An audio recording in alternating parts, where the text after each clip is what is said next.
Alright. Hello! Welcome to the Australian Poetry Hall of Fame. This is falling down. Now that it's tightened up. I'm Thundercloud, Mum calls me James. I saw my mum on the weekend, yes. Let's have some fun linguistic games. Hey, welcome to Wednesday Words on this Wednesday the 19th. Is it? Yeah, something like that. 17th, 16th, 17th, 18th, 19th of July 2023. Yeah, what have we got coming up here at the Australian Poetry Hall of Fame? This weekend we've got Fiore Musicale coming on Saturday, July the 22nd with Love and Nature, featuring Stewart as the conductor, and they are singing. It's a concert of folk song arrangements and original 20th century compositions by English chorale composers Vaughan Williams, Holst, Elgar and Britton. Okay, let's also begin by acknowledging the traditional custodians of the land on which I broadcast, the Kamilaroi and the Banbai, and acknowledge the continuing connection to the land of the elders past and present, and acknowledge sovereignty has never been ceded. Okay, what else is happening here at the Australian Poetry Hall of Fame? We've got on the 15th and 16th of August the Gyra Heat of the Word Travels Australian Poetry Slam. Yes, you rural poets will have a chance to get to New South Wales state final and into the Australian final of the Australian Poetry Slam. Yes, so that's in the near future, coming up very soon. Okay, I'm starting off tonight with a Kenneth MacKenzie poem. I've just done a portrait of Kenneth MacKenzie and added it to the portrait library here of dead poets, past poets, etc., etc. And so I thought, oh well, I will celebrate Kenneth. A bit about Kenneth MacKenzie. He was born in Perth, Western Australia in 1931. Came to New South Wales as a young man. His first book of verse, a long poem, Our Earth, was published in 1937, his second, The Moonlit Doorway, in 1944. Under the name of Seaforth MacKenzie, he also wrote a number of novels, including The Young Desirer, 1937, Chosen People, 1938, Dead Men Rising, 1951, The Refuge, 1954. He worked as a journalist in Sydney, but after the war in which he served in the army, he lived principally at Kurrajong, and its landscape of orchards and mountains is reflected in many of his poems. He was drowned tragically near Goulburn in January 1955. Ironically, the first poem in his book here is called Heat, and it's about drowning. Heat. Well, this is where I go down to the river, the traveller with me said, and turned aside out of the burnt road through the black trees, spiking the slope, and went down and never came back into the heat from the water's ease, in which he swooned in cool joy and died. Often since then, in brutal days of summer, I have remembered him with envy too, and thought of him sinking down above his knees in a cold torrent, senseless of the rumour of death gone down behind him through the trees. Through the dead grass and bushes he shoved through. He must have tasted water after walking miles and miles along that stream of road, gulping and drooling it out of his mouth, for that had for one day been too dry for talking. As we went on through drought into the south, shouldering leaden heat for double load, plainly he couldn't bear it any longer, like the hand of a bored devil placed mercilessly upon a man's head. It maddened him. I was a little stronger and knew the river, rich with many dead, lustrous and very cold, but two-faced. Like some cold, vigorous, enticing woman, quite at the mercy of her remote source.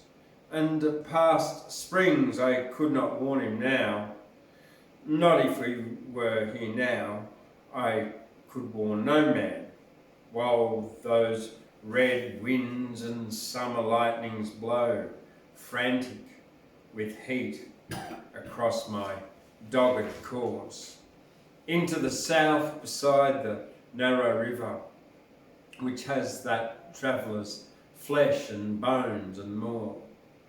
Often I see him walking down that slope, thirsty and mad, never to return, never quenched quite of his thirst or his hope. That heat would be arrested on its shore. And that's that. And then I'm going to do the very last one in this book here, Into the Orchard by Kenneth MacKenzie. We two worked the orchard together.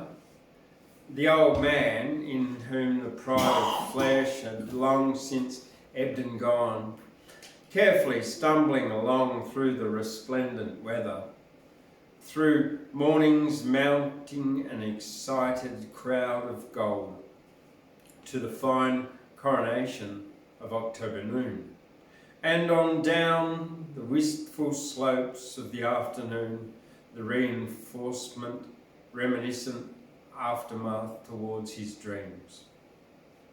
With his grey, whittled hands, still strong, still as a bird's, that symbolise the grasp of life, of what must live, he touched the leaves, the young leaves of the orange trees, and round his head the burning fruit hung ponderous, proud of its bursting juices, essences of summer, but in him all liquid of pride of flesh had gone. He had no self now, save in retrospective dreams. Plainly, I saw that day where all his being was.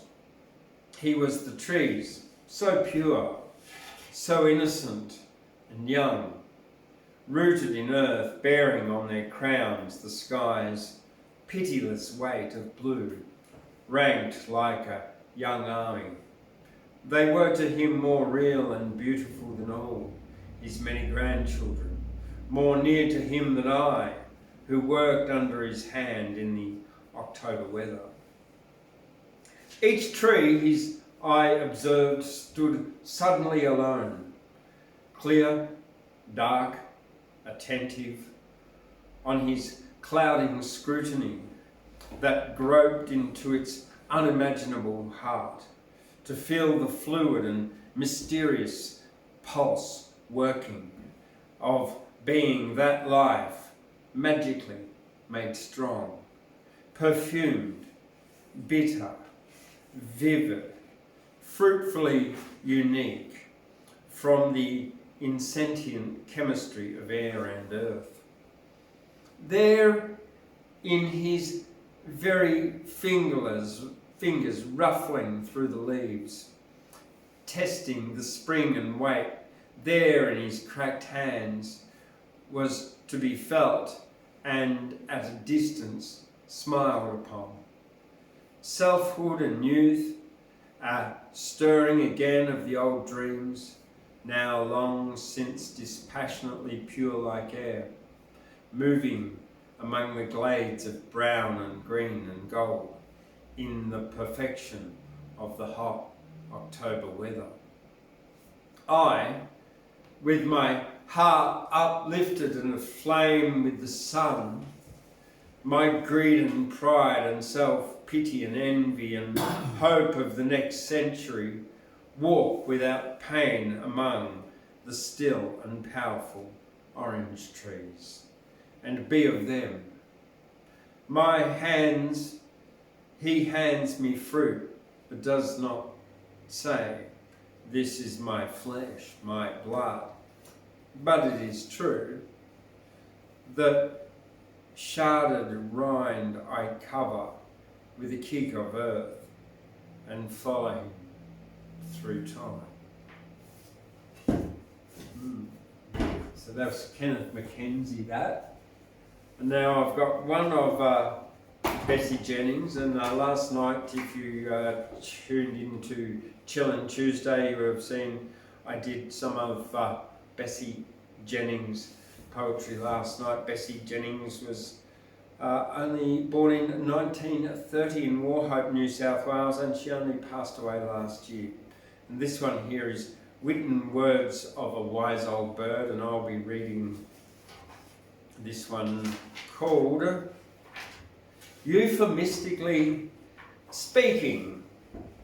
We used to have an outhouse where we went to excrete, a long drop or a deadpan job where the smell was never sweet, a bog or dunny it was called.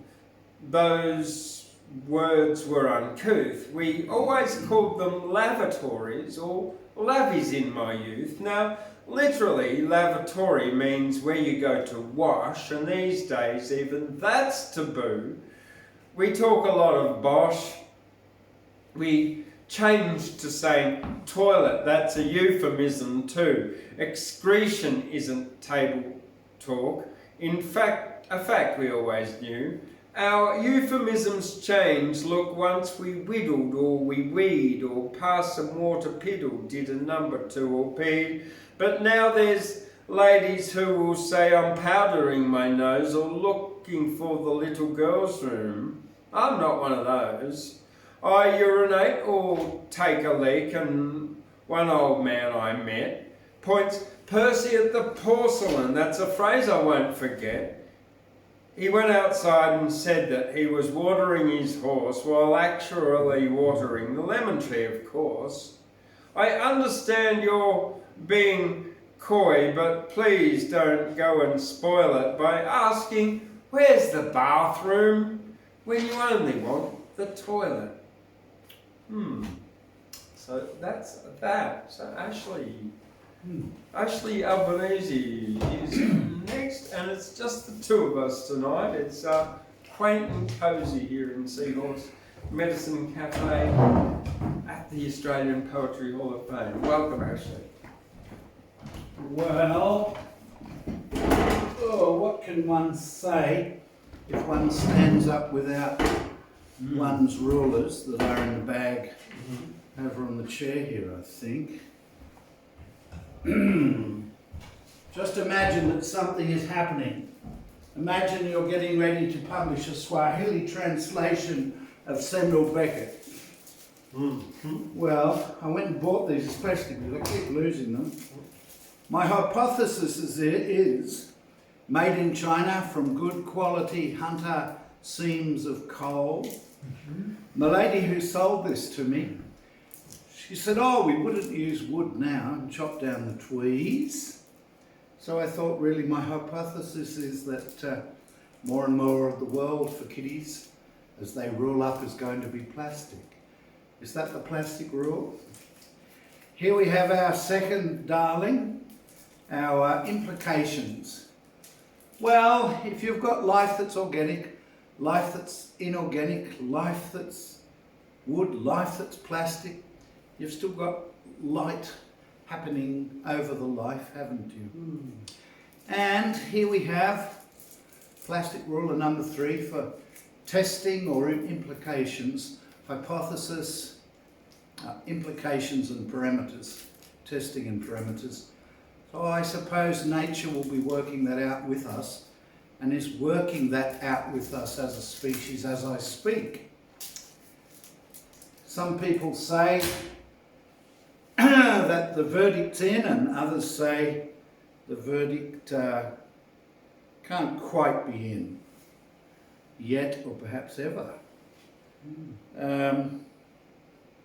What have I been reading? I'm about to read Georgi Lukács, I only think now in my 70s I'll really understand it. I read it in my 40s and 50s. The historical novel. He was born Hungarian into a very wealthy family, and in 85, and in 1905 he turned 20. And I always used to say to my students, look at what happens in the world when someone historical figuring turns 20. What was happening around them? And in 1905 many things were happening. The fate of Eurasia was being decided as it is as I speak to you, or to whoever and wherever you may be. And in 1905, Russian forces under the Tsar were defeated by the Japanese. So that echoed through the rest of Lukash's life. I'll read one sentence from this, which I think speaks a lot. And also, being a Hungarian intellectual, he was at a pivot point amongst pivot points too. So he will come back in a major way in the next 20 years. He has much to teach us and much to say. But on page 250, to give you an idea, he's talking about Scott and Pushkin and classic literature, and he's saying that all of these writings rest upon a profound historical rightness and truthfulness to life, namely the concrete possibility of portraying popular life to its full historical extent. Now, this stress upon the concrete and the real and the workers has many classics to be read that people in our culture do not read at present, but they'll be back as central texts once again. Out in the Aussie bush here in 1905, copies of Zola were very popular, and people would sit round the campfire reading extracts from the Debacle and Nana and the various social realist classics of Émile Zola.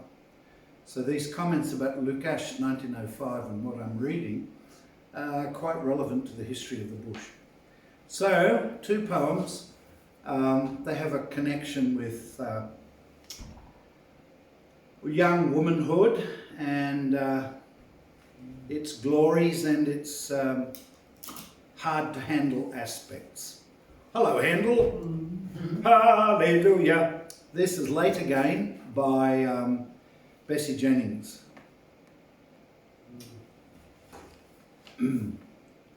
I'm late again.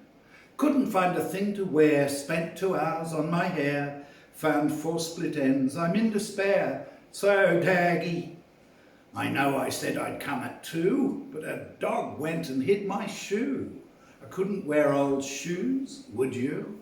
Not likely. My wardrobe's useless, nothing there that anyone my age would wear. No wonder people stop and stare, so awful. My mother says, what's wrong with these? Your nice new denim dungarees, your satin shirt, your lace chemise, so tight it'll split if I ever sneeze. The velvet thing you wore to the formal. I tell you, Mum's not normal. She thinks if things were in last week, they must be trendy. What a freak. Last week's gear is now antique. Just ugly. Last week I went to a party, right? I rang up all my friends that night, and all of them were wearing white. So I did. Very charming. My newest top, my groovy pants, my sling-back shoes, designed in France, arrived late and with a glance, I fainted. They'd all been down to Vinnie's boutique. They all said gear that looked antique was the latest thing in teenage chic. Frustrating. One wore shorts and a grandpa shirt. One was wearing a tennis skirt. Someone said I was overdressed. You asked me, were my feelings hurt? You guessed it. So now today I took special care, deciding what I ought to wear. Does this go with this and with my hair? So trying. I put things on and took them off. Well, you can sneer and jeer and scoff, What, 3 hours late? I've really tried. When I walked in, I nearly died. I heard someone my mum's age say, "You look really nice today. I really like the way you're dressed. I'm depressed." Yes, well, I know. I never had that problem with my daughters. They're a different stamp. So here's another poem about young womanhood. Everyone's in love with Rita. And Komenos, I just looked him up on the computer. Komenos is still chuckling crowds at Melbourne. I met him as a young man, and so was I. And my friend Dr. Michael Sharkey helped get him started and gave him some confidence to shape and build a voice. Because I remember when I met him, he was a very insecure person. And I can understand that looking back. So Dr. Sharkey was really applauded by Komenos. Before I read this, I want to make a comment about my dear friend. Oh, gosh.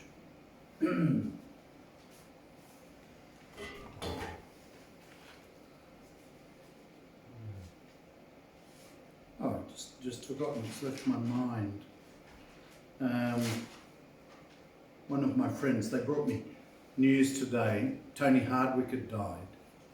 And I want to salute him on the New England because he had in living memory many lunches and conversations with Jack Lang sitting on the pavement at Redfern in the 30s years ago.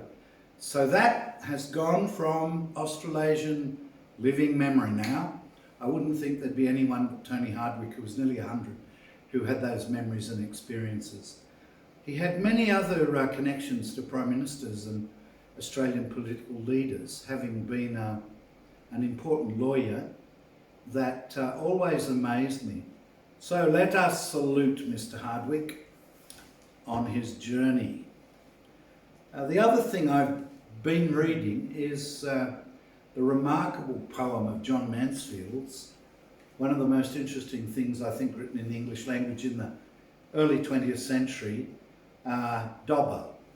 It's spelt D-A-U-B-E-R, and you can bring many good prints of it up on the computer, and Dobber is really worth reading. I thought it was an extraordinary experience.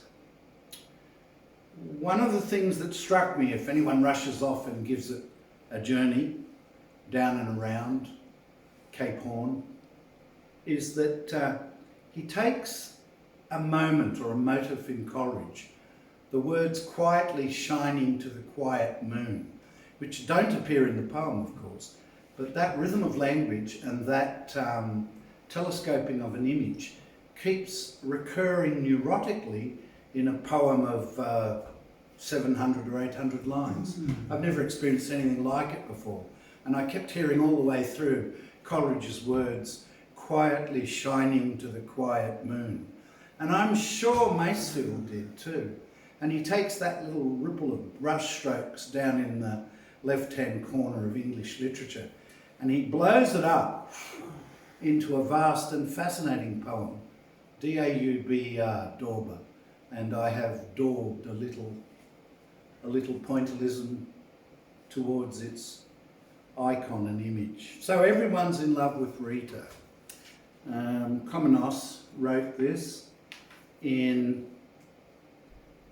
1989, and of course it has echoes with the poem I read about the young lass not being quite able to lasso herself in accoutrements that would make her feel trendy and wanted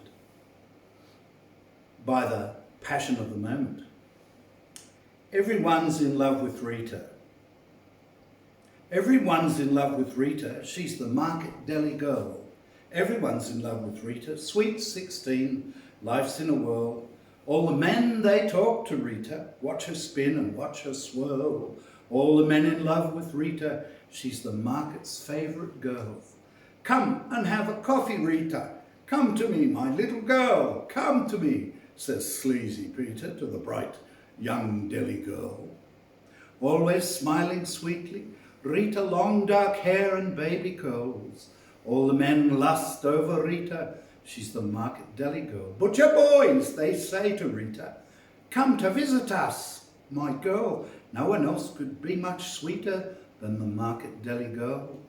She's got lovely eyes, says Rita. She's the market Delhi girl. She sells dips and cheese and pitta, sweet 16. Life's in a whirl. All the men, they dream of Rita, make a fuss about the girl. She is innocent, is Rita, coming out into the world. The market women, they watch Rita. They all know she's just a girl. They watch the men who ogle Rita, the innocent young Delhi girl. They see the way men look at Rita. Remember when they too were girls. They can do nothing to protect her, the trusting innocence of the girl. All the men, they eyeball Rita, innocent young market girl. As she grows, they will mistreat her as their sexual schemes unfurl. Soon they too will tire of Rita, start looking round for other girls. Hey, here comes Rita's little sister. Come, we buy you coffee, girl. Yes, I like the reality of Commonist when I met him. And when you look through his poetry, you meet a man who's meeting men and women on the busy strata and vast strata of things. Yes. I think I met him first here, and then I met him at Mullumbimby in a poetry weekend I helped put on. A very fascinating event that was too. I remember Noodle String coming up to me with a paper bag, and on the paper bag he'd written a prophetic vision of Brisbane, but I've forgotten what it is. So I finished with a poem I wrote this morning. It's called I'm Returning to Mugulumba. It's probably pretty emblematic of me too. Here we are. I'm returning to Mugulumba. I'm wearing a blindfold so as not to see Mount Warning, Wollumban Mount Warning, so as not to see the sea from its peak, to hear those frail surreys of breeze across the bank, the tide, first drifts of jacaranda, purple trumpets, across verandas where we do not wait the Lord's chariot, but just the bush sweeping away, sweeping the next flood's mud. I'm returning to Mugulumba, where in 1963 we sat on a winter night in a car without seeing a car drive past in Wollumban Street, blast its horn, no car, sidled up, blast its horn. For a whole 45 minutes and talking of it without hearing a word the teacher was saying in high school classrooms. Blackboard chalk dust adrift on front desks. Can you believe it? 45 minutes. Can you believe? The push bike ride to Byangam Bridge. I listened blindfolded to the echo rumble rattles of the old wooden bridge, higher now in concrete, prefab slatted, slotted into place. No noise now but the catty slip of rubber wheels wheeling above South Arm watershed reaching down to the sea. I can hear, blindfolded as I am, the main street and Wharf Street, shopkeepers. Grandad was both, asking the passing farmer, how many cattle mobbing to trek up Tenterfield way if the Japs land? We'll all be meeting at the bridge. I at the bridge. I'm returning to Mugulumba, to the grooves of the poisoned flower, to the groves of the poisoned flower, to the girls on the boatside brothels, to the horsemen limited by mud and steep side clamber, to the slow motion throw and netting sweep of the upstream fishermen, and the boys at wanking speed bursts, young seed contests, white bums shining shinny, the tidal bank as the fishermen run their bursting searchlight over, catching us there. Crueler men shining the light. And I returned to Moorlambar, to the Sistine Chapel of the underside of a Nostril Cafe laminated table with its reefs of hardening upstuck bubblegum. The magpies empowered to ducking heads as we cross Mount Mr. Knox's Park. A true genuflect to the god of seasons we make, and now the annihilating green shade becomes ever expanding car parks made. I imagine taking off my blindfold, but do not, waiting to sit in the Regent Theatre after singing of our gracious Queen. Beyond question, her grace of empire, God of gold, of reigning over us. And by the middle 60s, the royal anthem is gone, and we discussed with Mirbar High School teachers, JFK's assassination. I hear the click, clack, clack, click, the electronic phonic burp to cross the light, red, amber, green, the lights are with me. Mirbar teeming into coals, colonising temples of plenty. Very good. Glad you enjoyed it. Yeah. I did too. I enjoyed living there and growing up there. Yeah. I can relate to there because I've hung around that area long enough and often enough, yeah. And all us naughty boys having these sex competitions on the riverbank, and the fishermen gliding up with a big flashlight on our white bums scampering the bank. You never forget such splendid erotica. No, I'm sure you don't. No. Okay. I've got a couple more of Bessie Jennings before I do some of my own here for us. And okay, so this one was written in by Bessie Jennings. This book was published in 2012. And just so for a context, Bessie died at the age of, 92 in 2022. So she would have been 82 when she wrote this. This is called Please, Just a Phone. I don't want a phone that takes photos or tells me the time in New York or forecasts the weather in Scotland. I just want to ring up and talk. I don't want to... Someone's just walking in. Don't want a phone that plays music or tells me the distance to Perth. Hello, Saul. With smart satellite navigation and maps of the whole blinking Earth. I don't want a phone that can download a library book every day or cook me a hot TV dinner. Please, why can't you see it my way? I don't want a phone that's so tiny it sits like a coin in your hand. I just want a phone I can hear on. Please tell me you understand. I want, please, a big enough handset to reach from my ear to my chin. I want to be able to tell where the talking comes out and goes in. I've looked at the wide range you offer, but no, I cannot make a choice. Look, tele means far, at a distance, and phone means just sound, like a voice.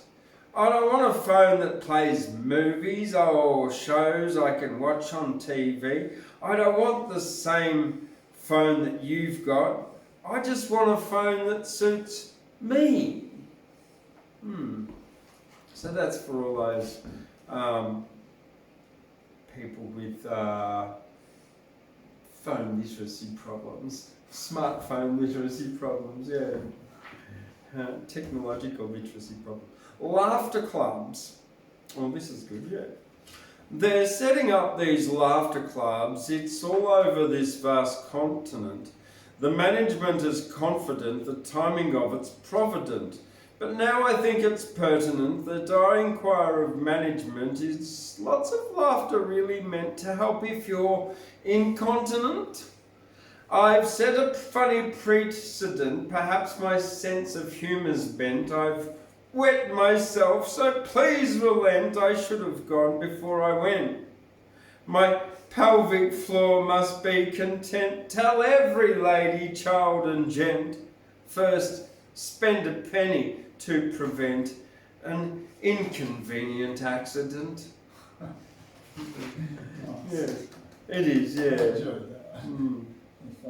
It is. Well, look, there's another one for you from an 82-year-old, homely poems, Bessie Jennings. Here we go. Advice for your waterworks.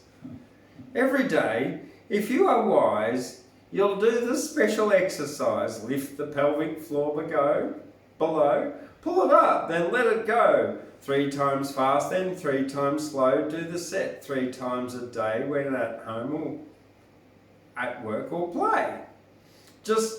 Drink just water if you're thirsting. Sip until your bladder's bursting. Not on coffee, coke or tea, or it's the caffeine that makes you pee. It irritates the bladder, see. Caffeine's called a diuretic, but the end result's pathetic. Irritated bladders leak just because they're slack and weak. Don't keep running to the loo just in case and all day through. That's a foolish thing to do, for it makes your bladder shrink. Wait till bursting, stop and think. Many of us get a fright if dogs wake us in the night. On automatic pilot, habit takes us to the toilet, lest we wet the bed or soil it. But I've got my body trained to hold on, as I've explained. Now, my body's water-wise through this special exercise. I lift the pelvic floor below, pull it up, then let it go. 3 times fast and 3 times slow. That's the drill, 3 times a day when at home or work or play. P.S. Once a week, but not at dawning. When you're half awake and yawning, ask yourself this funny riddle. Halfway through a normal piddle, not at the end but in the middle, can I stop the urine flow? That's a helpful trick to know.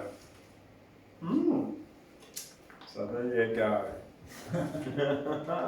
Bessie Jennings with her incontinence prevention advice there. Well, I mean, it's advice for everyone every day, really. It is. We all should be like clenching our sphincter. Pelvic floor exercises are the best. They are, aren't they? Keep you vital and alive. They do, yes, and they keep your men up. That's it. They do, they keep the men up, yeah. Right, so now I've got, have you got any poems for us, Saul? Or you just I'll looking? do one, yeah. Excellent. I'm not writing anything, I'll just do one from my past. Oh, excellent. That's really good. So what have I got for you? Well, see, I went up to Brisbane this last weekend and I was just randomly walking through Queen Street and I bumped into one of my ex-students. Now, it's been, goodness gracious me, over 8 years since I was, or about 8 years since I was teaching. So, the last time I taught was in 2015 and it's 2023 now, so yeah, 8 years ago. So probably 10 years ago, I taught this person. So this is for Svetlana. Yeah, she's from Russia. Yeah. She's a stylist now. She teaches people how to wear cool clothes. And yeah, and there was me in my my clothes. Yeah, but she thought like my style because I don't know why. We're all naked, confronted by style. Oh, we are, aren't we? Yeah. All right. The random people that you meet in random places that the feet skip and hit the beat. It could be absolutely any street looking for a place to eat, including Queen Street. In the cold or the heat, hairish traveller, stylish, neat, even sitting on a seat, a friend for you to greet the people that you meet. So that was that one. And then, sprawl.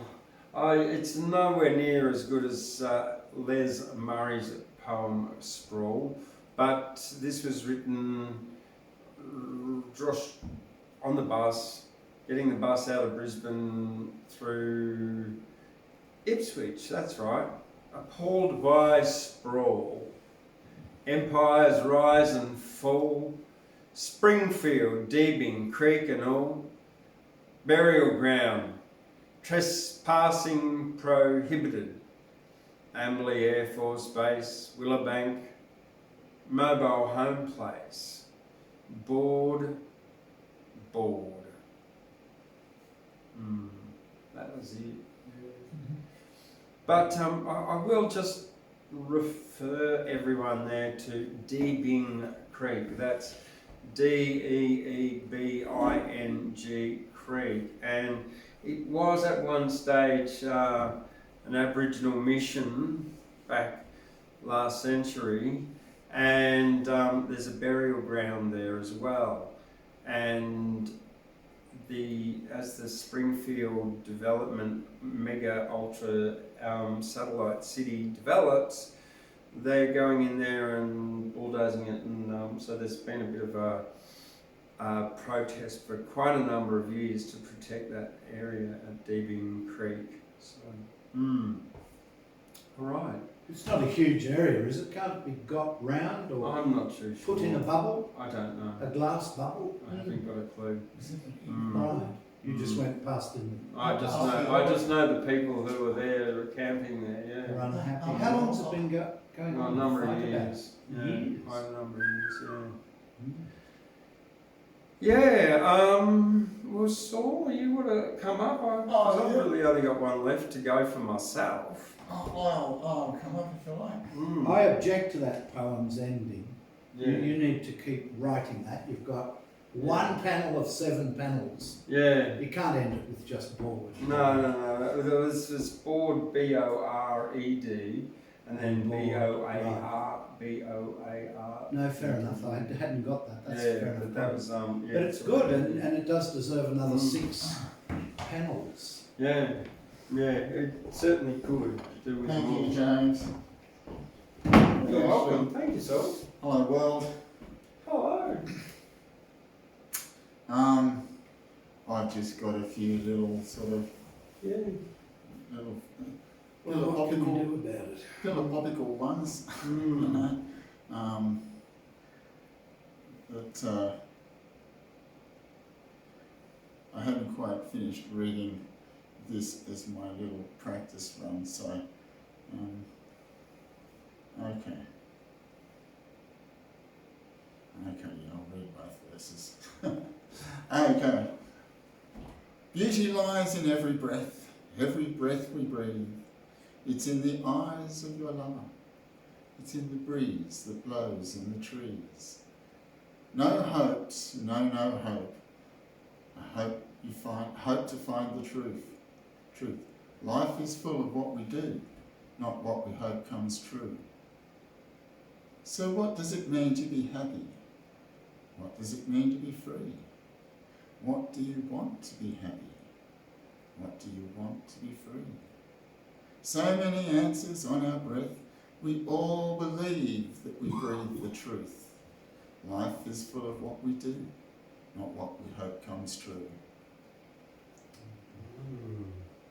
That's just Yeah, that's right. That's a very What we true do, line, yeah, isn't it? that's great. Yeah. Life is full of what we do, not what we hope comes. True. Yeah, that's fantastic. Yeah. Well, I'll just do one that I've got in my head, I hope.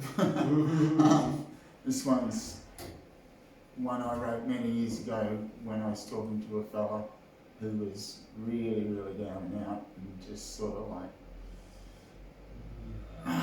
yeah, he was just down and out, needed an ear. Along the halls, behind the doors, lay the matrix of our mind. The hall is the common ground where we choose to live our lives. The doors that we open with a key. The doors that are locked by pain and misery. So light up a candle and show someone the way. And listen to someone who's got nothing to say. Visit the halls of those around you. Tolerate and learn to love those who confound you. Yes, listen to those who've got nothing to say is quite a Buddhist. Well, sometimes people don't have interesting things and stuff. But we they still need to should talk. tune in. They need to We still should listen, yeah. say their thing. You know? What is that? What is that? Yeah. You know, that's Important, isn't that's the art of listening, it? The art of living, probably. of living and being at one with the people, with those around you. You know, like yeah, you can't always do it, of course. Some people are obnoxious and shit, you know. It's like, but it's a good aspiration to sort of go to. And this is just my last little philosophical self sort of thing. I've done it a few times. This is called, I missed the boat. I missed the boat and told the captain and the crew don't wait for me. So I set sail in a tin can and thought I can take this ship out into the open sea. But the current and the wind and tides and pirates came with their broadsides all held me back from what I thought was my destiny. I rode against the wind and tide and stayed afloat against those broadsides, all the while that I fought for my life.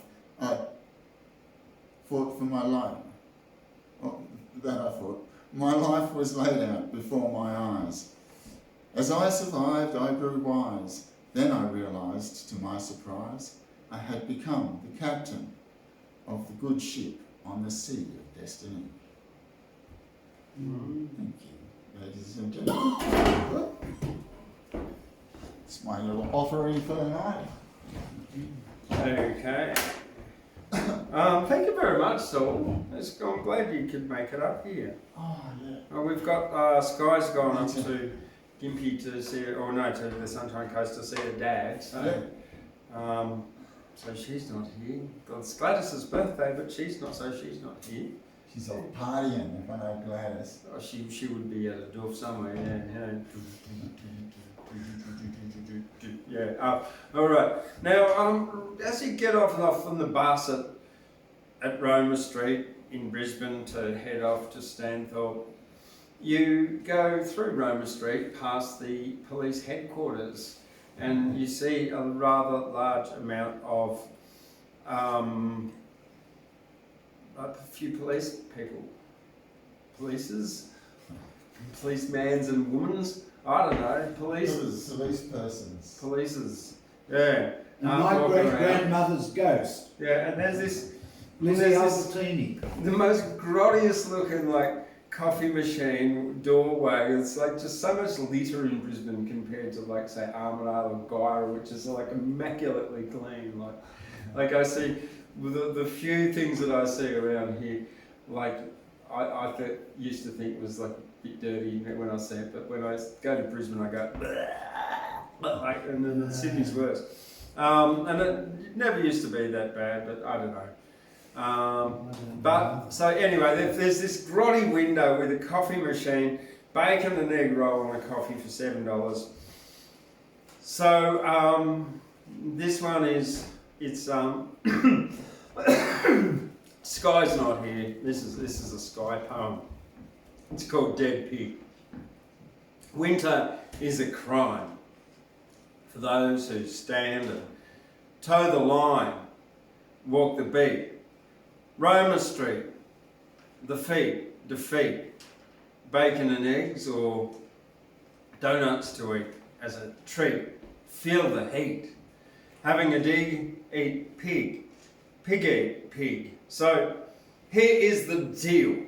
Pigs feel, pigs squeal, raped, murdered. Here's the deal, here to warn you, squealing pigs feel trauma.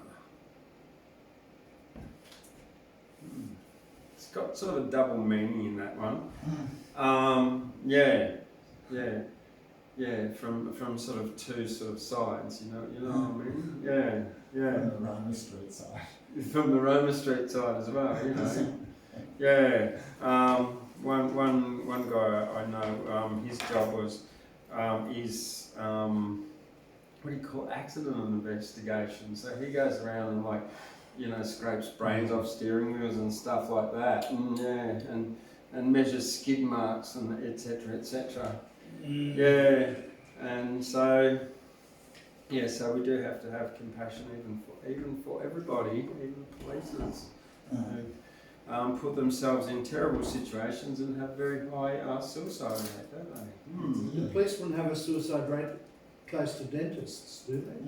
They have quite a high one, yeah. All the emergency services do. They're vulnerable. Yeah. So, and look, that's really all I've got in my poetry this week. I haven't done a lot. Oh, look, here's one. I don't even know when I did this one. Oh, there's one more. I've got one more. I can do more if you want. It's a relaxation. Breathe deep, consciously. Stretch and flex, wiggle, skip, run freely, exercising pecs. Nurture life, love people, plant a tree, just be living life with purpose and growth you'll see. A little short one. Do you want to do any more? Yeah, go on, yay! It's still early, isn't it? It is still fairly early, yeah, absolutely. We've been going for 51 minutes and I'll look up some more too. Oh, back again. Yeah. I just had something on my mind and just vanished. But, oh yeah, okay.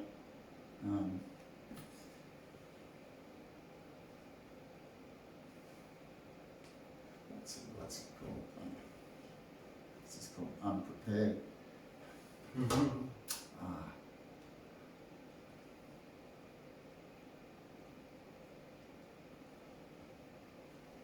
Okay.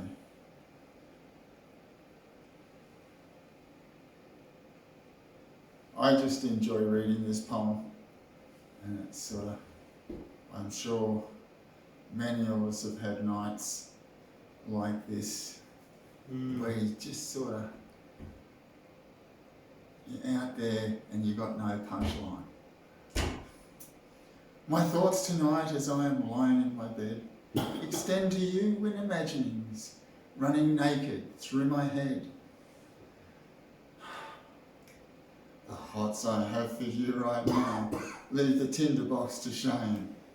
I burn your lips, your eyes, your gorgeous breasts, and your super sexy brain. Luscious, lusty locks of hair, like Medusa's stare, turns my pillar to stone, my desire all laid bare. Alas, I realise that little good it does for you if you were to have a mind to share. For it seems I have no punchline, for I am here and you, unfortunately, are there.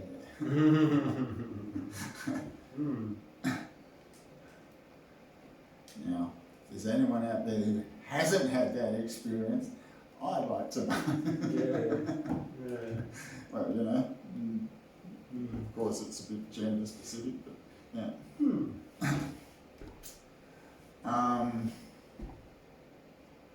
This is a song I wrote, but I'll just say it as a poem, and then this will be my last one. And this is one of those things that goes, I warm my soul beside your fire, caress my eyes. Your name upon my lips inspires, caress desires. My fences have all broken down, I'd swim for you until I drown. The company I have around when you're not here is is the this is the wrong version. Is when you're not here is beautiful beyond compare. That's right. By the shining light behind your eyes, I'm mesmerised. Within that light, you know, I'm blind. I fantasise. My fences have all broken down. I'd swim for you until I drown. The company I have around when you're not here is beautiful, but can't compare. Draped in a dragon shawl that sets you all ablaze, your steamy eyes lay open wide and hold me in their gaze. Your lips so full and ripe, pick me up and pop me in, suck the life right into me, you're all encompassing. I have flirted with your mystery, what lies behind the curtain. I think I know, and then I don't, but now I'm sure that I'm uncertain. The feelings that I have for you, I can't disguise. I wish you had these feelings too, but there's no reply.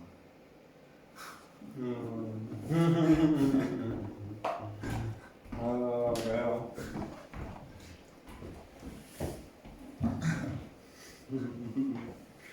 Oh dear, well, yeah, alright. I've got nothing, I can't say anything, yeah. I've been there. Okay, Thundercloud, I'm going to do one last one, Thundercloud and Bruce, number one, only one. I did this last year at that Christmas thing. There was a whole book that I did, but this is just one, Thundercloud and Bruce, number one. Yeah. Let me tell you a story that might interest you. It's up to you to discern if this story is true. One evening I was sitting alone in my bed when a rather strange idea came into my head. I thought, I'll leave my body. An idea was born. I'll go astral travelling on the back of a unicorn. I closed my eyes, breathed deep and began to relax, sitting cross-legged in my underdacks. This might sound a little weird, I must warn you. Between my legs was a stuffed toy unicorn with golden stars and a horn and a pink mane. Then we shot across the universe in the relativity train. I was riding on Bruce, that's my unicorn's name. We visited many universes in search of glory and fame. We rescued baby aliens from burning homes and cute puppies choking on oyster bones. We've even negotiated a universal peace truce, and we're known out throughout the multiverses. Thundercloud and Bruce. Undies on the outside. Yeah, that's it, eh? I've got some of those. Yeah, I've got some of those undies. So yeah, that's it. Look, there's few more announcements to go. The apart from this weekend, the 22nd Saturday at 2:30, Love and Nature, is Fiora Music Harley coming to play here. Yeah. That's this weekend. And then the August the 15th and 16th, the Poetry Slam Workshop and the Australian Poetry Slam Gyra Heat. Yeah. So, and opening on the 1st of August is the Australian Bush Poetry Film Festival for submissions too, and that's on filmfreeway.com. You can check that out as well. All right, well, I am Thundercloud.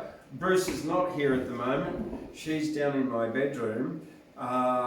Looking for Sky, who is not there. She's up in, not here anyway. Yeah, it's not over your head. She is. Over my head, mate. The sky, there's the sky. Okay. All right. Rise up, Thundercloud. Okay. Thank you for coming, Saul. Thank you, Ashley. Thank you out there for joining us on Wednesday Words on this 19th of July, 2023. So I remember the date then. And make sure you've given it a thumbs up and a like and a comment. And I will see you later. Bye. Yeah, mate.